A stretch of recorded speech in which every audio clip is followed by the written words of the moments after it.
day today to bring in the new year with some positive news.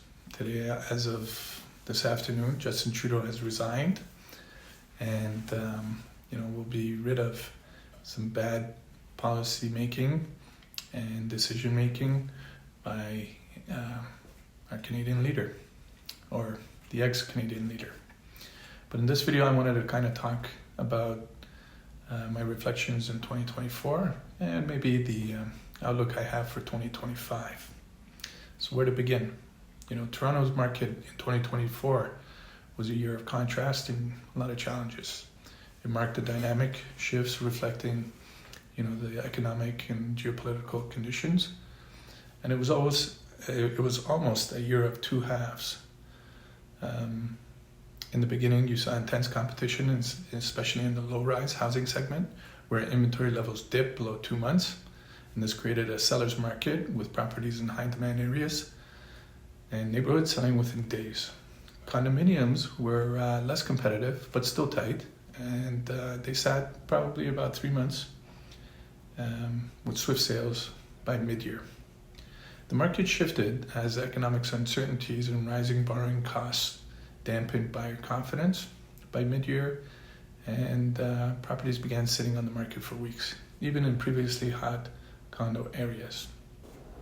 We were in an environment where price appreciation weighed in, only to the positive. Everyone thought prices go up.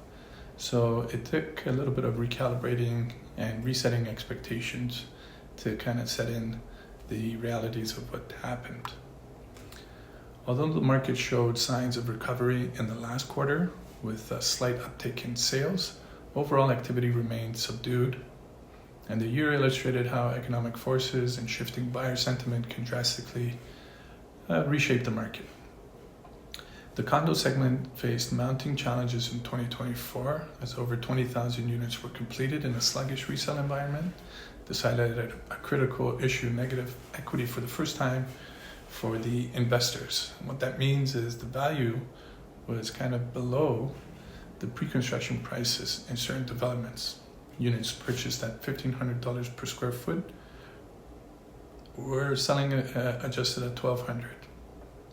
Obviously, this scenario raises financial red flags, and these challenges were further exaggerated with the further regulations and policies set by the government. But we also did something that was controversial. We allowed blanket appraisals, and that was a strategy that these bad policies left in place, where mortgages were based on the original purchase price rather than current market values. While this mitigated market fallout, it raised concerns about long-term stability as unresolved issues could resurface in the conditions, and we could see that in the future as well if this policy kind of continues.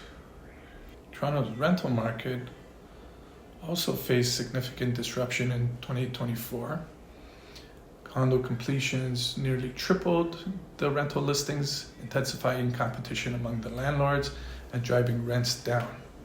Average condo rents, which peaked at nearly $3,000 per month in mid-2023, fell by 8% to $2,700 by year-end. The federal government's reduction in non-permanent resident admissions further compounded challenges as this group traditionally fueled the rental demand, and with fewer renters entering the market, landlords faced increasing difficulty covering their carry costs, especially in mortgage rate environments where the prices were high. So this oversupply and declining rental income prompted many investors to offload their units, signaling potential shifts and dynamics. So where does this leave us for 2025?